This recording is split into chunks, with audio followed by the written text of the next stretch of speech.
નમસ્તે વિદ્યાર્થી મિત્રો, આપણે છેલ્લા લેક્ચરમાં લગભગ પાઠમાં આવતી તમામ વિગતો જોઈ. એક નાની નાની બે વિગતો બાકી છે. આજે સૌથી પહેલા એ બે વિગતો છે એની વાત કરી લઈએ. આપણે ઉષ્માક્ષેપક રાસાયણિક પ્રક્રિયાની વાત કરી હતી, પણ આ ઉષ્માક્ષેપક રાસાયણિક પ્રક્રિયા એટલે કે જે પ્રક્રિયા દરમિયાન ઉષ્મા છે મુક્ત થાય નિપજની સાથે સાથે, પણ એવી કેટલીક પ્રક્રિયાઓ હોય છે કે જેમાં ઉષ્માની જરૂર પડે છે. આપણે વિઘટનની પ્રક્રિયાની વાત જોઈ છે કે જેમાં તમારે ગરમી આપવી પડે છે, તો એ આખી પ્રક્રિયા ઉષ્મા શોષક પ્રક્રિયા થશે.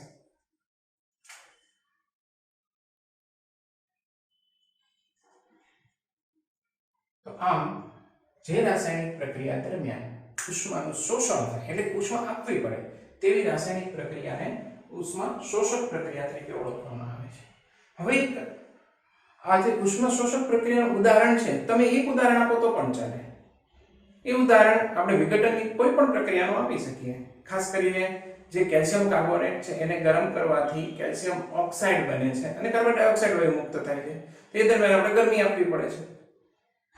હવે આ પ્રક્રિયા બાદ આપણે જોઈએ અવક્ષેપણની પ્રક્રિયા. અવક્ષેપણ એટલે કાંઈ જ નહીં, જે રાસાયણિક પ્રક્રિયા દરમિયાન અવક્ષેપ ઉત્પન્ન થાય તેવી રાસાયણિક પ્રક્રિયાને અવક્ષેપણની પ્રક્રિયા કહેવામાં આવે છે. તો આમ જે રાસાયણિક પ્રક્રિયા દરમિયાન અવક્ષેપ ઉત્પન્ન થાય તે રાસાયણિક પ્રક્રિયાને અવક્ષેપણની પ્રક્રિયા કહેવામાં આવે એની વ્યાખ્યા હતી. હવે એનું ઉદાહરણ લઈએ તો કે બેરિયમ ક્લોરાઇડ BaCl2, બેરિયમની સંયોજકતા +2, ક્લોરીનની સંયોજકતા -1, એટલે કે બેરિયમના બે ક્લોરીનની બાજુમાં લખાશે. એનું આપણે દ્રાવણ લઈએ. સાથે સાથે સોડિયમ સલ્ફેટનું દ્રાવણ લઈએ, Na2SO4. વિચારો સોડિયમ સલ્ફેટ કેવી રીતે બન્યા? તો કે સોડિયમની સંયોજકતા A + SO4 ની -2 જે સોડિયમની બાજુમાં લખાશે, એનું પણ દ્રાવણ લઈએ તો આપણને જે બેરિયમ છે એની પ્રક્રિયા સોડિયમ સલ્ફેટ સાથે જોવા મળશે. એટલે કે barium sodium sulphate sulphate ion સાથે સંયોજાશે. હવે બેરિયમ સલ્ફેટ આયન સાથે સંયોજાય એટલે બેરિયમ ઉપર +2, સલ્ફેટ ઉપર -2, તો સીધા જોડાઈ જશે. એટલે કે બનશે BaSO4 વત્તા શું બાકી રહ્યું? Na અને Cl. Na + Cl - સીધા જોડાશે NaCl. તો આ રીતે આપણી જે રાસાયણિક પ્રક્રિયા થઈ એ રાસાયણિક પ્રક્રિયામાં આપણને BaSO4 એ ઘન સ્વરૂપે એના અવક્ષેપ સ્વરૂપે મળશે અને NaCl નું દ્રાવણ મળશે. હવે આ રાસાયણિક પ્રક્રિયાને આપણે બેલેન્સ કરીએ. સૌથી પહેલા ડાબી બાજુ Na ની બે પરમાણુ છે, જમણી બાજુ Na ના બે પરમાણુ કરીએ તો ક્લોરીન 2 થશે. ક્લોરીન 2 છે તે B1 તો આપણી રાસાયણિક પ્રક્રિયા છે એ સંતુલિત રાસાયણિક પ્રક્રિયા છે. તો આમ સંતુલિત રાસાયણિક પ્રક્રિયા આપણે કરી. ટૂંકમાં કે આપણે Na ના બે પરમાણુ અહીંયા હતા એટલે અહીંયા Na 2 મૂકી દીધા એટલે સંતુલન થઈ ગયું. હવે તો કે પાઠ અહીંયા પૂરો થાય છે, પણ પાઠના સ્વાધ્યાયમાં કેટલાક પ્રશ્નો છે ટ્વિસ્ટેડ આપેલા હોય, કેટલાક પ્રશ્નો છે વિચારવાના હોય, તો એનો ઉકેલ લાવવો પડે. નહીતર ખાલી પાઠ સમજવાથી ન થાય, કારણ કે એમાં ફેરવાયેલા પ્રશ્નો હોય તો સ્વાધ્યાયનો ઉકેલ તો સ્વાધ્યાયના પ્રશ્નો તો પેપરમાં પૂછાતા હોય. એમાં સૌથી પહેલું છે આપણે આવી ગયું વિસ્થાપન પ્રક્રિયા અને દ્વિવિસ્થાપન. આ બંનેમાં શું તફાવત છે વિસ્થાપન અને દ્વિવિસ્થાપનમાં? તો વિસ્થાપન એટલે શું યાદ કરો? વધુ સક્રિય તત્વ ઓછા સક્રિય તત્વને તેના ક્ષારના દ્રાવણમાંથી દૂર કરે, એને વિસ્થાપન કહેવાય. વધુ સક્રિય તત્વ ઓછા સક્રિય તત્વને તેના ક્ષારના દ્રાવણમાંથી દૂર કરે એટલે વિસ્થાપન. પણ દ્વિવિસ્થાપન એટલે શું?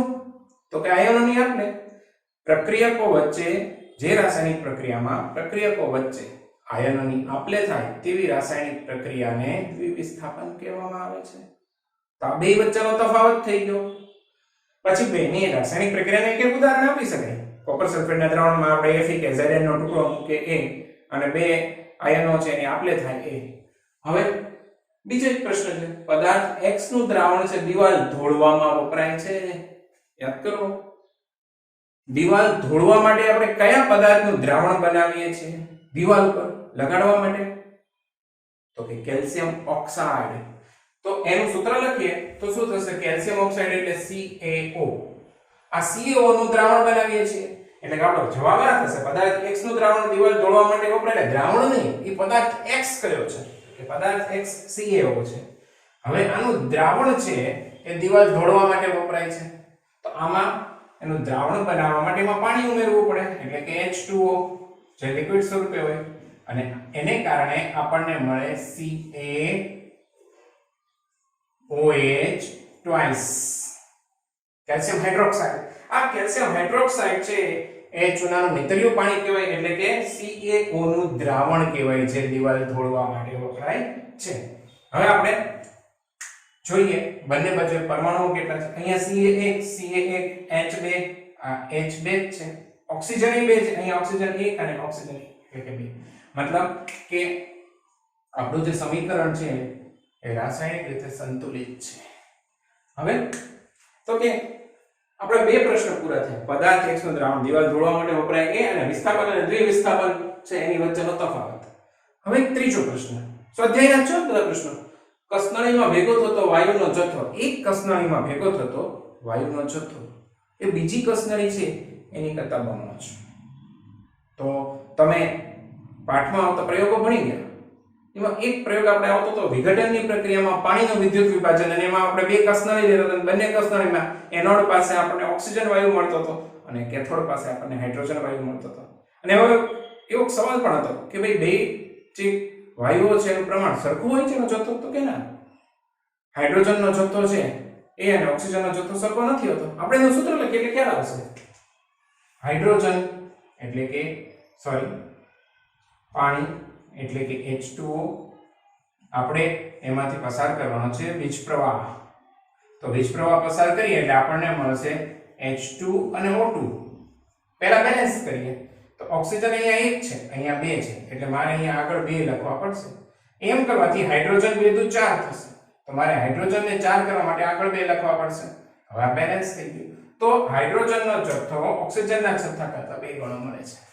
જે કસનળીમાં 2 ગણો એક કસનળીમાં 2 ગણો હાઇડ્રોજન મળશે, એક કસનળીમાં ઓક્સિજન મળશે. એટલે કે આ પ્રક્રિયા છે એ પાણીના વિદ્યુત વિભાજનની પ્રક્રિયા છે અને મળતા વાયુઓ છે હાઇડ્રોજન અને ઓક્સિજન છે. હવે કેટલીક અહીંયા પ્રક્રિયાઓ આપી છે સ્વાધ્યાયમાં. એ પ્રક્રિયાઓ છે એની માટેના આપણે રાસાયણિક સમીકરણો છે એ તૈયાર કરવાના છે. સૌથી પહેલું છે હાઇડ્રોજન વાયુ અને નાઇટ્રોજન વાયુ છે બે સંયોજન છે અને એમોનિયા બનાવે છે. તમને બધું આપેલું જ છે. હાઇડ્રોજન વાયુ એટલે કે H2 એ વાયુ છે એટલે હું G લખું છું. નાઇટ્રોજન વાયુ એટલે કે N2 એ પણ G છે. તો આ બે સંયોજન છે એટલે બને છે એમોનિયા. એમોનિયા એટલે કે NH3. હવે તમે જુઓ તો નાઇટ્રોજન અહીંયા 2 છે, એમોનિયા પણ પહેલા તો વાયુ જ છે. હવે નાઇટ્રોજન 2 હોવાથી મારે આગળ 2 લખવા પડે. તો હાઇડ્રોજન 3 દુ ને 6 થાય એટલે મારે અહીંયા 6 કરવા માટે અહીંયા 3 લખવા પડે. તો આ આપણી પહેલી જે રાસાયણિક પ્રક્રિયા શબ્દોમાં આપી હતી એને આપણે સમીકરણ સ્વરૂપે લખી. હવે બીજી રાસાયણિક પ્રક્રિયા હાઇડ્રોજન સલ્ફાઇડ વાયુ. આ આપણે આવડવું જોઈએ. Hydrogen sulphide H2S. સલ્ફરની સંયોજકતા આપણે 2 ગણવાની અને હાઇડ્રોજનની 1 એટલે સલ્ફરના 2 હાઇડ્રોજનને મળે. સલ્ફરના તો માઈનસ જ છે. આવા સમયે હાઇડ્રોજનની સંયોજકતા પ્લસ ગણી શકાય. ખરેખર બંને વચ્ચે સહસંયોજક બંધ બનતો હોય છે. હવે તો H2S એ વાયુ છે એટલે G. એ કોની સાથે પ્રક્રિયા કરે છે? તો કે હવામાં બળે છે. હવામાં બળે એટલે ઓક્સિજન સાથે પ્રક્રિયા કરશે. એટલે કે આપણે પ્લસ કરી અને O2 વાયુ લખવું પડશે G. આવા સમયે ગરમી આપવાની હોય છે. તો એવા સમયે શું ઉત્પન્ન થાય છે? સલ્ફર ડાયોક્સાઇડ અને પાણી. સલ્ફર ડાયોક્સાઇડ એટલે SO2 અને પાણી એટલે H2O.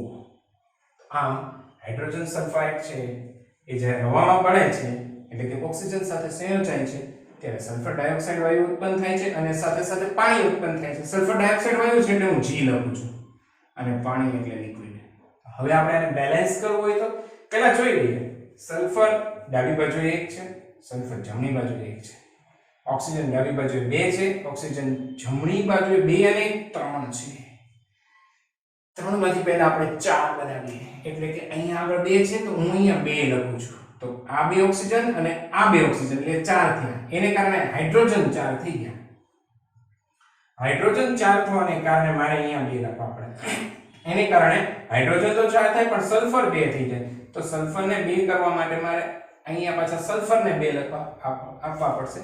હવે સલ્ફરને 2 આપ્યા એટલે હવે ઓક્સિજન જો કેટલા થયા? તો કે 2 દુ 4, 4 ને 2 6. તો પછી મારે અહીંયા ઓક્સિજન છે 6 કરવા માટે અહીંયા 3 લખવા પડશે. હવે આપણું સમીકરણ છે સંતુલિત થશે. તો હવે જોઈએ તો હાઇડ્રોજન 2 દુ 4, હાઇડ્રોજન 2 દુ 4, ઓક્સિજન 2 દુ 4 ને 2 6, ઓક્સિજન 3 દુ 6, સલ્ફર 2, સલ્ફર 2. તો આ રીતે હાઇડ્રોજન સલ્ફાઇડ છે એ હવામાં જ્યારે બળે ત્યારે સલ્ફર ડાયોક્સાઇડ અને પાણી ઉત્પન્ન થાય એ રાસાયણિક પ્રક્રિયા થઈ. હવે તો કે બેરિયમ ક્લોરાઇડ અને એલ્યુમિનિયમ સલ્ફેટ આ બે સંયોજન છે. જો પહેલા આપણે એનો જે અણુસૂત્ર છે એ બનાવી લઈએ. બેરિયમ ક્લોરાઇડ, બેરિયમ ઉપર +2 ને ક્લોરીન ઉપર -1 એટલે બેરિયમના બે ક્લોરીન ને મળશે એટલે બેરિયમ ક્લોરાઇડ એટલે BaCl2 વત્તા શું છે તો કે એલ્યુમિનિયમ સલ્ફેટ. એલ્યુમિનિયમ સલ્ફેટ હું અહીંયા લખું છું એલ્યુમિનિયમ ઉપર 3 પ્લસ અને સલ્ફેટ ઉપર -2 તો એલ્યુમિનિયમ ના 3 સલ્ફેટ ને મળશે, સલ્ફેટ ના 2 એલ્યુમિનિયમ ને મળશે. તો કેવું થશે એલ્યુમિનિયમ ની બાજુમાં સલ્ફેટ ના 2 સલ્ફેટ એટલે SO4 એની બાજુમાં એલ્યુમિનિયમ ના 3. આ રીતે એલ્યુમિનિયમ સલ્ફેટ નું અણુસૂત્ર બનશે. હું ફરીવાર કહું છું એલ્યુમિનિયમ ના +3 સલ્ફેટ ને મળશે એ સમૂહ હોવાથી એને કૌંસમાં લખવું પડશે, સલ્ફેટ ના 2 એલ્યુમિનિયમ ને મળશે. હવે એમાંથી બને છે શું આપણે એ જોઈએ પહેલા તો કે એલ્યુમિનિયમ ક્લોરાઇડ અને એલ્યુમિનિયમ સલ્ફેટ અહીંયા સોરી બેરિયમ ક્લોરાઇડ ઓકે આપેલું નથી એટલે આપણે એનું દ્રાવણ જ લેવું પડશે. આ બે દ્રાવણ સ્વરૂપે જોઈએ. બેરિયમ સલ્ફેટ નો અવક્ષેપ આપે છે અને એલ્યુમિનિયમ ક્લોરાઇડ બને છે. હવે આમાં જુઓ બેરિયમ સલ્ફેટ, બેરિયમ એટલે Ba અને સલ્ફેટ એટલે SO4. બેરિયમ ઉપરની સંયોજકતા +2, SO4 ઉપરની સંયોજકતા -2. તો કેવું થશે સીધા જોડાશે તો BaSO4 વત્તા એલ્યુમિનિયમ ક્લોરાઇડ. એલ્યુમિનિયમ ક્લોરાઇડ એટલે એલ્યુમિનિયમ ઉપર +3 અને ક્લોરીન ઉપર -1 તો એલ્યુમિનિયમ ના 3 ક્લોરીન ને મળશે. તો કેવી રીતે થશે એલ્યુમિનિયમ ક્લોરાઇડ એટલે કે એલ્યુમિનિયમ ની બાજુમાં 3. હવે આપણે આ સમીકરણને બેલેન્સ કરવાનું છે. આ સમીકરણને આપણે કેવી રીતે બેલેન્સ કરશું તો કે સૌથી પહેલા જોઈએ તો અહીંયા એલ્યુમિનિયમ ના 2 છે એટલે મારે અહીં એલ્યુમિનિયમ ની બાજુમાં 2 મૂકવા પડશે. જો એલ્યુમિનિયમ ની બાજુમાં હું 2 મૂકું તો હું ક્લોરીન ગણું તો ક્લોરીન કેટલા થાય છે તો કે 3 દુ ને 6 તો ક્લોરીન મારે અહીંયા 6 કરવા પડશે એટલે હું અહીંયા 3 મૂકું. મારે ક્લોરીન ને 6 કરવા માટે 3 મૂક્યા તો પાછા બેરિયમ 3 થઈ ગયા એટલે મારે બેરિયમ ને 3 આપવા પડશે. બેરિયમ ને 3 આપું તો હવે ગણતરી કરું તો કે સલ્ફર 3 થાય તો અહીંયા સલ્ફર 3 છે જો. હવે ઓક્સિજન ની ગણતરી કરીએ. ઓક્સિજન 4 તેરીને 12 તો ઓક્સિજન 4 તેરીને 12 તો બધું બેલેન્સ થઈ ગયું. ફરીવાર બેલેન્સ સમજાવું છું. અહીંયા એલ્યુમિનિયમ ના 2 હતા એને કારણે મેં એલ્યુમિનિયમ ની આગળ 2 મૂક્યા. એલ્યુમિનિયમ ની આગળ 2 મૂક્યા એટલે ક્લોરીન ના 3 દુ ને 6 થયા. ક્લોરીન ના 6 થવાથી મારે ક્લોરીન 6 કરવા માટે અહીંયા 3 મૂકવા પડે એટલે બેરિયમ 3 થઈ ગયા એટલે બેરિયમ ના 3 કરવા મારે અહીંયા આગળ બેરિયમ ના 3 મૂકવા પડ્યા. આ રીતે આ બેલેન્સ થયું. હવે બેરિયમ સલ્ફેટ છે ને ઘન સ્વરૂપે મળશે અને આનું દ્રાવણ મળશે. તો આ આપણી ત્રીજી રાસાયણિક પ્રક્રિયા પૂરી થઈ. અને હવે આપણી ચોથી રાસાયણિક પ્રક્રિયા પોટેશિયમ ધાતુ પાણી સાથે પ્રક્રિયા કરે. એક વાત યાદ રાખો ધાતુ એટલે ઘન સ્વરૂપે જોઈએ. એમાં આપણે પોટેશિયમ છે એની પ્રક્રિયા જોઈએ. પોટેશિયમ ધાતુ એટલે કે K ધાતુ છે એટલે S લખેલો છે. એની પાણી સાથેની પ્રક્રિયા પાણી લિક્વિડ. હવે જો પોટેશિયમ જ્યારે પાણી સાથે પ્રક્રિયા કરશે ત્યારે પોટેશિયમ હાઇડ્રોક્સાઇડ બનશે. યાદ કરો પોટેશિયમની સંયોજકતા +1 હાઇડ્રોક્સાઇડની -1 સીધા જોડાશે એટલે બનશે KOH અને હાઇડ્રોજન વાયુ મળશે આપણને H2. તો આ આપણી પોટેશિયમ અને પાણી વચ્ચે રાસાયણિક પ્રક્રિયા થવાથી પોટેશિયમ હાઇડ્રોક્સાઇડ મળે છે અને હાઇડ્રોજન વાયુ ઉત્પન્ન થાય છે. હવે આપણે અહીંયા બેલેન્સ કરવાનો પ્રયત્ન કરીએ સમીકરણને. જો પહેલા બે બાજુ જોઈએ તો K1 પછી ઓક્સિજન અહીંયા 1 છે અહીંયા 1 છે. હવે હાઇડ્રોજનની વાત લઈએ. હાઇડ્રોજન 2 છે જ્યારે અહીંયા 2 અને 1 3. જો જમણી બાજુએ 3 છે એટલે 3 અને ડાબી બાજુએ 2 છે તો 2 માંથી 3 નથી થવાના. 3 માંથી 4 કરીને અહીંયા 2 માંથી 4 કરવાનો પ્રયત્ન કરીએ. હવે અહીંયા આગળ 3 હોવાથી મારે 4 કરો 2 અને અહીંયા આગળ 2 મૂકી દઉં તો ઓક્સિજન છે આ 2 સોરી હાઇડ્રોજન છે એ આ બે અને આ બે એટલે 4 થઈ ગયા. હવે હાઇડ્રોજન જમણી બાજુએ 4 છે તો મારે અહીંયા 4 કરવો ઈઝી છે. આ 2 છે અહીંયા 2 મૂકો એટલે 2 દુ 4. પણ એ 2 દુ 4 થવાને કારણે ઓક્સિજન 2 થઈ ગયા. હવે જમણી બાજુએ ઓક્સિજન 2 જ છે પણ K 2 છે એટલે K ની આગળ 2 મૂકી દો. તો આ રીતે જોઈએ તો આપણું સમીકરણ છે એ સંતુલિત થઈ ગયું. હવે અહીંયા આગળ હાઇડ્રોજન ની આગળ G મૂકવો પડશે. તો આ સમીકરણ ભૌતિક અવસ્થા સાથે પણ આવી ગયું અને સંતુલિત પણ થઈ ગયું. તો આપણે બધી જ રાસાયણિક પ્રક્રિયાઓ છે એ અભ્યાસ કર્યા પછી આ મેં સ્વાધ્યાયમાંથી નમૂનારૂપ 4 પ્રક્રિયા લીધી હતી. પાઠનો સ્વાધ્યાય છે એમાં પાઠમાં આવતી વિગતો જ આવશે પણ કેટલીક બાબતો ફેરવીને પૂછાશે. દાખલા તરીકે આપણે શરૂઆતમાં જ જોયું કે કયો પદાર્થ દિવાલ ધોળવા માટે વપરાય છે, અથવા તો જુદી જુદી રાસાયણિક પ્રક્રિયાઓ છે, અથવા તો સિમેન્ટ બનાવવા માટે કયો પદાર્થ વપરાય છે તેનું અણુસૂત્ર લખો. આ બધું ધ્યાન રાખવું પડશે. હજી આવતા પીરિયડમાં આપણે આ પાઠમાં જે રાસાયણિક પ્રક્રિયાઓ છે એને અનુરૂપ સ્વાધ્યાયમાં જે ફેરવીને પૂછાયેલા પ્રશ્નો છે એ ફેરવીને પૂછાયેલા પ્રશ્નો છે એ આખા સમજશું. દરેક રાસાયણિક પ્રક્રિયા છે એને ઉકેલવાનો પ્રયત્ન કરશું અને પછી આપણે નવા પાઠ તરફ. પણ આ દરેક વાતમાં દરેક બાબત માટે એક ધ્યાન રાખજો, જ્યાં જ્યાં રાસાયણિક પ્રક્રિયા આવશે ત્યાં સંયોજકતા ઉપરથી અણુસૂત્રોની સમજ એ ખૂબ જ જરૂરી બનશે. આપણા આવતા લેક્ચરમાં આપણે ફરીથી એકવાર સંયોજકતાનું કોઈ એક ઉદાહરણ લઈ અને શરૂઆત કરશું અને પછી આપણે રાસાયણિક પ્રક્રિયા છે એને સંતુલિત કરવાનો પ્રયત્ન કરશું જે સ્વાધ્યાયમાં આપેલી છે અને કેટલીક વધારે પણ. તો હવે આવતીકાલે છે મતલબ કે આવતીકાલે આપણે લેક્ચર્સ લેવાને બદલે તમે આ આખા અઠવાડિયામાં જે આખા પાઠમાં જે ભણ્યા છો સંયોજકતાની જે સમજ છે એ સમજ ક્લિયર કરો. બધા જ વિડીયોઝ ફરીવાર જુઓ. કઈ મુશ્કેલી હોય તો તમે મને પૂછી શકો છો. બરાબર. છેલ્લા લેક્ચરમાં આપણે બધી જ રાસાયણિક પ્રક્રિયાઓ ફરીથી સમજાવી અને પછી નવો પાઠ શરૂ કરશું.